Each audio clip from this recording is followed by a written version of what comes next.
A very good morning to all of you. Eldrigu namaskara. Say good morning to all of you.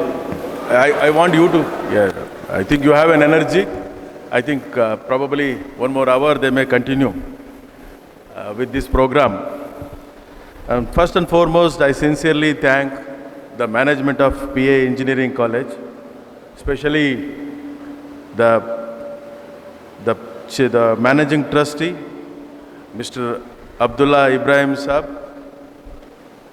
the distinguished guest of the today's program, Dr. M. Abdul Rahman sir, a very distinguished academician of this nation, who served as a Vice Chancellor of Kannur and Calicut University. Of course, ESB is a guiding force for many academic institutions across India. Mr. Qadir Pir Sharif is also the Managing Director of Siraj Holdings, who represent industry and who will be addressing what is the requirement of industry needs today. That's where. And my good friend and principal of this great institution, Dr. Ramesh MK, and all the trustees of PA Educational, trusts, who represented right from Abdul Latif to and Adil Ibrahim ji, then Mr. Ahmad Kuti, Shafruddin, Syed Amin Ahmad, all the heads of the institution, the vice principal, and today's the center of attraction, especially the young graduates who will be receiving a degree, of course, in 2025 graduation convocation, and the proud parents who are here to witness this graduation day ceremony, and invitees. Firstly, it's a great honor for me, and I received this invitation with a request of Dr. Ramesh. My dear young friends, and this graduation day has a very special meaning in your life. Your graduation marks a milestone in your life, and as you leave the portals of this great institution, PA College of Engineering, to enter the world which is having a full of excitement and great opportunities, I congratulate you all warmly. I must also congratulate your proud parents and teachers, especially, for giving you all a very wonderful gift that is in the life, that is education. I must tell you why education is the best gift in our life. Let me explain. There was one discussion on what is possibly the powerful equation that was ever developed by any scientist. That was a discussion. Someone said that it was the Newton's second law, giving the relationship between the force, that is F, and mass and acceleration, that is namely F is equal to ma. But someone else said, no. This is the Newton's second law is not the powerful equation. It is an Einstein's equation, the linking energy to mass and velocity of light. Namely, the E is equal to mc square. You all know that. That is the most powerful equation. But someone else said, it is neither Newton's equation or the Einstein's law which is most powerful. The powerful equation is the E is equal to F.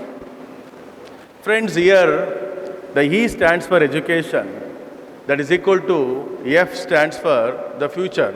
That means education is equal to the future. That is the most powerful equation, I can say, and this is an equation which is also universal and eternal. So education is the most powerful equation, that is E is equal to F. And this kind of a degree ceremony, or whatever you say, convocation, is the culmination of a journey as well as the beginning of the new journey. But I wanted to emphasize that this graduation or any convocation we mean, you are not fully educated. your education and learning, which does not end here, it begins in real sense now. Friends, what I wanted to say now is nothing new. I was going through the works of the great person who has built Banaras Hindu University right now, IIT Banaras, what everybody talks about, Madan Mohan Malviya, Pandits, who gave a very profound message.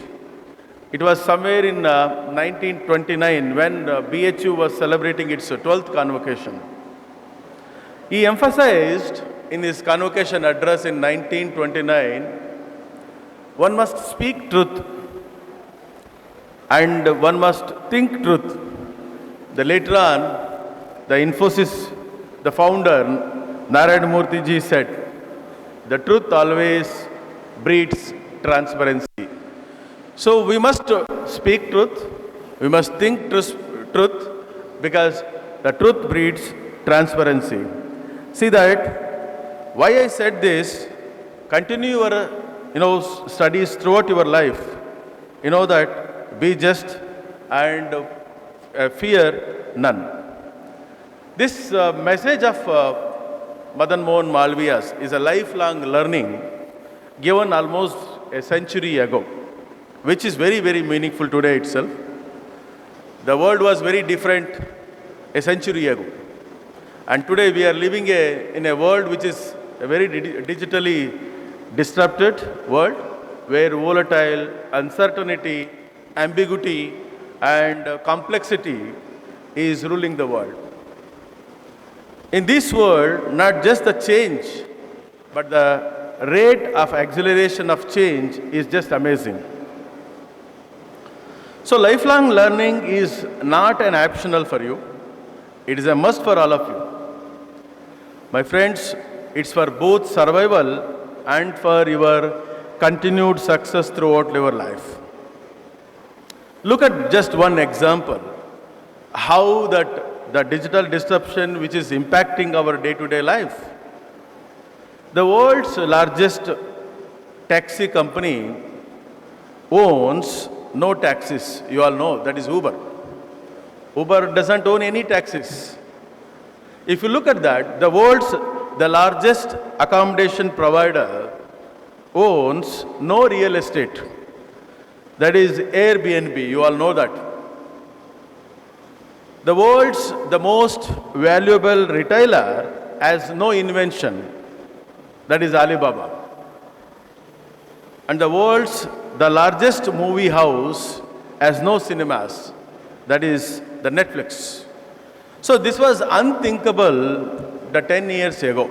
That's what we were discussing in the morning. What kind of an education which is generally needed for the present graduates. It's not only a classroom teaching, the teaching which makes them more individualistic and self-thinking. They can do something, a self-sustainable activities and contributing in a big way to the nation. And look at that, industries are also getting changed and which are digitally disrupted.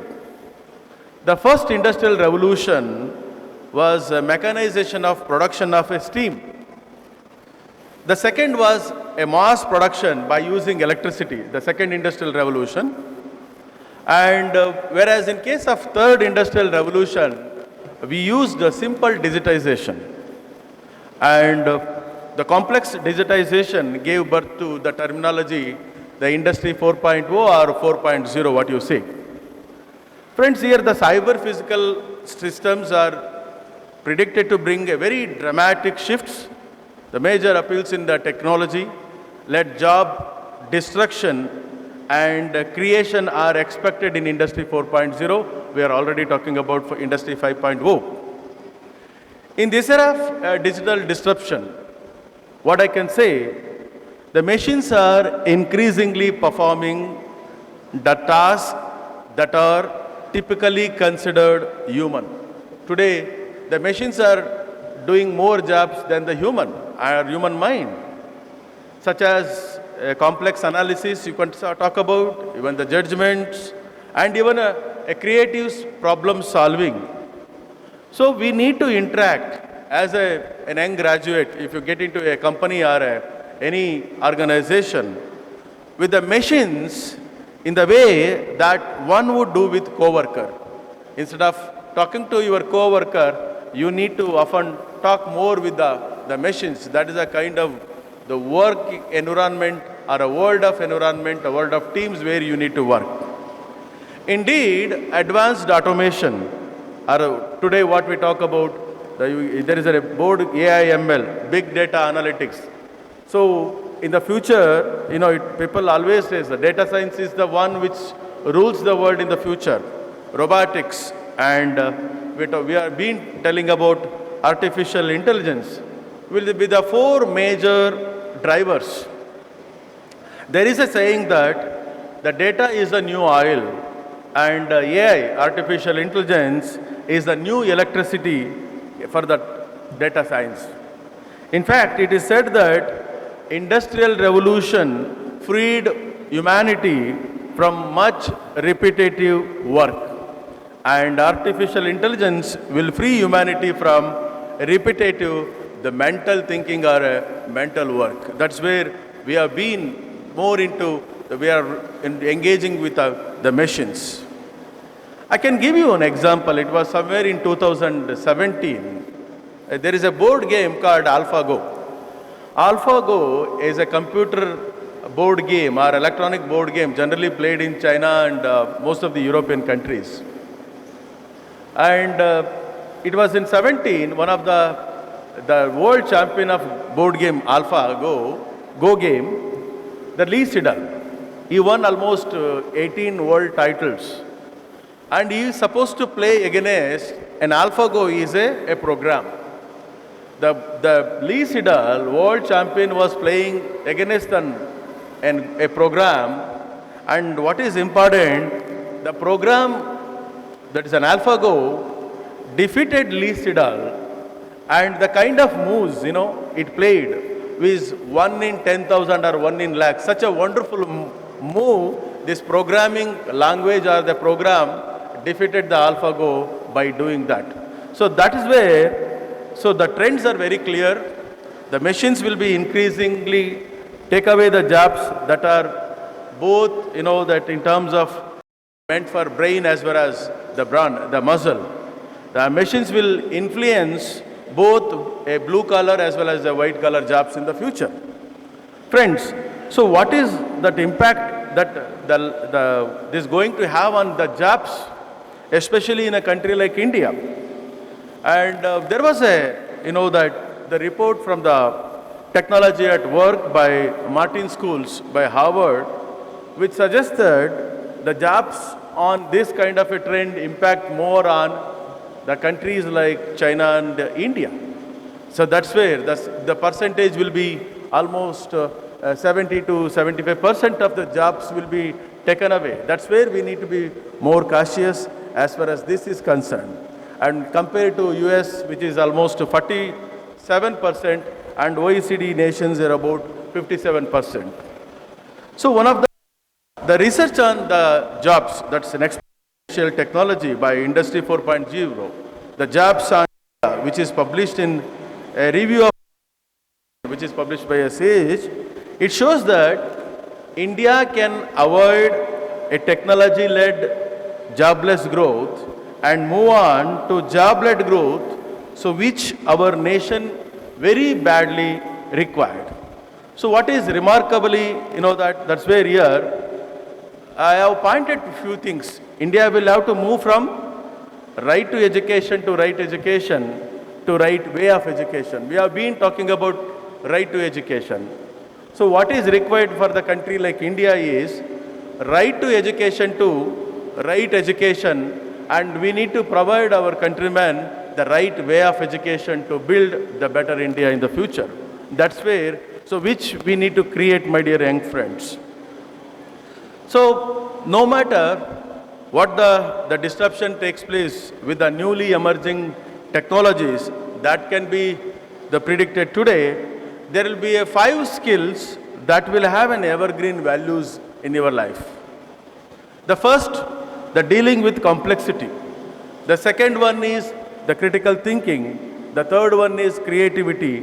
And the fourth is emotional intelligence. And the fifth is ability of co-working, co-creation, and that too with both men and machine. That is a kind of, attitude we need to develop, and learning will also will help you in a big way. So the right education system for new India should be geared. That we must see that the education in India should be the right way of education in the future. Now, let me talk about the right way of education. Our current ways will have to change very dramatically. So, the same in the line like Industry 1.0, 2.0, we do, and of course, we also had an Education 1.0 or Education 2.0 or Education 3.0. In the Education 1.0, where all Gurukula systems, the knowledge was held by few gurus like rishis or what we talk about. And there was a restricted access to only a privileged few. Only privileged few used to get the education in, what I can say, Education 1.0. We have been talking about only Dronacharya can be a guru, or only few shishyas can get the better education in Gurukula system or Education 1.0. Then Education 2.0, there is a mass enrollment, and all of us got the education in the form of Education 2.0, and there were 70 to 100 students in a classroom and one teacher is to disseminate a knowledge to all the 70 or 100, or some places it is more than 100. That is where, assembly model life, mass enrollment, mass education. That is an Education 2.0. Now comes then Education 3.0 with a huge shift, and that's where in the Education 3.0 we have been talking a lot of learning, platforms which are available with us. People talk online learning, flipped classrooms, the teacher will be somewhere else, students will be here, and plenty of material in the form of knowledge which has been already, uploaded in the different formats. You may have YouTubes or learning channels to learn. So that's what is happening in the Education 3.0, what we are talking about. Friends, so what is that? Now we are been talking about P2P learning, a lot of things are personalized, are generative, so many things. What this country very badly needed from all of you in summary, and inventions. We have been talking, this country is participating a lot as far as, we have been mentioning about incubation, innovation, how to impart the education to the classroom, imparting education. And we need to create more job providers rather than the job seekers. So that is where, so we want more entrepreneurs, or, what I can say, come up with some sort of a startups or something like that. India is going to be a startup hub. In the last 10 years, more than 25 companies or startups which have been started in India. So that's where we were discussing about that idea you cannot implement in silos. We need to have more ideas. One idea and another idea should come, and see that very strong idea we need to go to, impart, or we need to start a company or something like that. That's where we need to see that more ideas need to be generated in this company. So in summary, my dear friends, what is required? We want more assured innovations. Assured innovation, affordable, scalable, sustainable, universal, such, I know that rapid and very disruptive, such technologies we need to have for this country. So in 2012-13, this country's innovation ranking was 86. And in the last September, this country stands 34th. Almost 40 odd jumps in last 10 years. That is a big news for a country like India. But we wanted to see that you people contribute in a nation building process by giving to the nation back. So we wanted to see that when India celebrates 100 years of independence in 2047, that we wanted to see that this country will be 1 in 10 as far as innovating India is concerned. That's where what everybody talks about, self-reliant India, Atmanirbhar Bharat. So why we wanted to talk about Atmanirbhar? When we have Atma Vishwas with us, we can build better India for the future. So when India celebrate, 100 years of independence, or that this country don't want an arms. And let us talk about that. Let this country not have the big economy what everybody talking about. What is badly required for this country, you want it to be a Vishwa Guru, we want this more countrymen to be graduated, educated. That's where we wanted to be an intellectual guru of the world. That's where we wanted to have this country to be an intellectually more powerful nation. Friends, lastly, in summary, the institutions of the future need transition towards a learner-centered education model to where learning will go, and we are talking about very a customized learning or something like that. So what is required for all of you is that your aspirations are your possibilities. The last 5 things I wanted to tell you how one need to be more successful in your life. So first, your aspirations are your possibilities. So always keep them high. Keep your eyes on the stars and not down at your feet. The second, the perseverance always pays. Be patient. It is always too early to quit. So that's what always people say, winner never quits and quitter never wins. So my friends, look at the world fail differently, F-A-I-L. So I consider first attempt in learning if the fail, okay. So as long as you keep on learning from the errors you have done and not repeat them, you will ultimately win the life game, or what I can say, a successful life in your future. So third, always be part of solution. So we know that we want people to be part of solution, not the problem.